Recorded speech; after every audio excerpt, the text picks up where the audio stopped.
The story of gold scammers in Nairobi. How these gentlemen scam their victims. Seeing the expensive lifestyles of gold scammers in Kenya, one wonders how they are able to scam millions without using rituals like Yahoo Boys.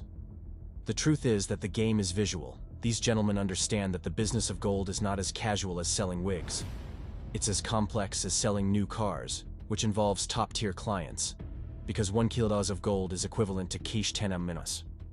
So, for you to claim that you can sell someone over 10 kgs of gold, my guy, you need to look the part. They say seeing is believing, so there's no way you can sell gold dressed like Mulamwa. In this game, suits do the talking. Suits boost your confidence and that of the victim, which is essential. Only confidence can convince you to lie that you possess kgs of gold, whereas the only gold you have is golden fry cooking oil and a golden heart. This confidence will propel you to look for a car. As a rookie, you can walk to a car yard like Akai and Karo and hire a luxurious car according to your taste, simply for the purpose of confusing the victim and portraying a wealthy persona. This confusion will extend when you meet at a high-end restaurant in town or in rich neighborhoods in Nairobi like Kilimani. It has to be somewhere posh because there's no way a client will come to Kayole or Juja to buy gold. How now? Next, you will need bodyguards since a wealthy man and security stick together like butt cheeks. This will portray a sense of importance in society, further boosting the trust of the victim.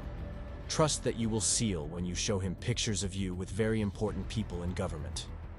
These pictures serve to show how well connected you are with those who make the laws and are probably taken at events.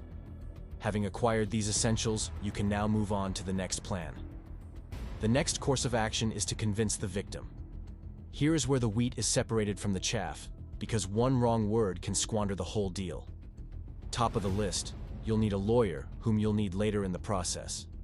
You'll also need knowledge of history that will help you convince the victim that since the fall of Mobutu Sese Seko, gold has been smuggled through Uganda and Kenya, according to a UN report, and that you have access to a mine in Congo which gives you gold.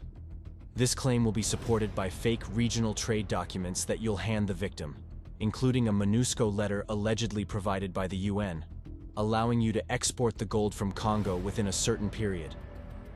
As the client scrutinizes the fake letters, you shall alter his concentration by bombarding him with knowledge of how impure the gold coming from artisanal mines in Congo is, and that thanks to your contacts, you'll be able to refine it to achieve international standards of purity. The refinery will be done in an artisanal facility in Nairobi, which you'll invite the victim to come witness. The invitation to witness the refinery will excite the client, and it is then you shall hit him with the first bill. The bill will be for transporting the gold from DRC to Nairobi.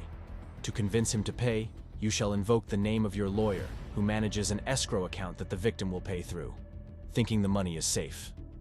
But alas, the lawyer is on your side. Once he pays the money to the escrow account, it becomes your first paycheck, and it is then you will use your political contacts to your advantage.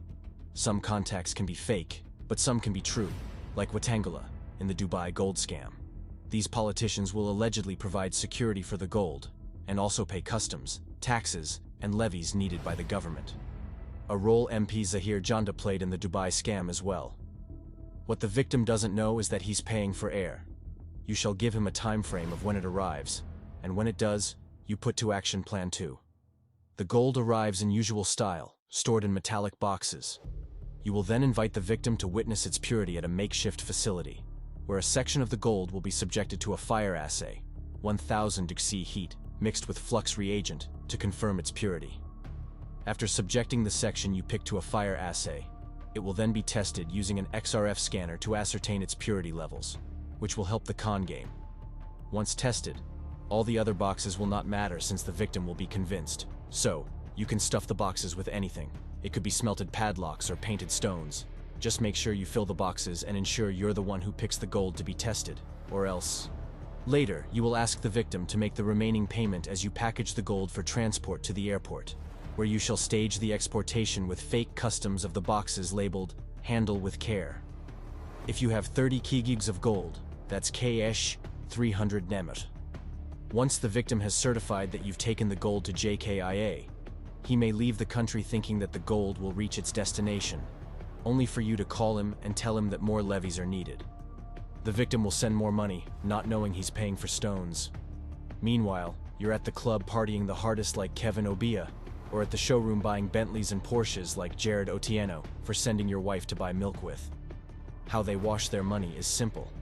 They join politics, like Zahir Janda, who is now an MP for Nyari Bari Chache, or they try vying for governor positions, like Jared Otieno, who wanted to be Homa Bay governor.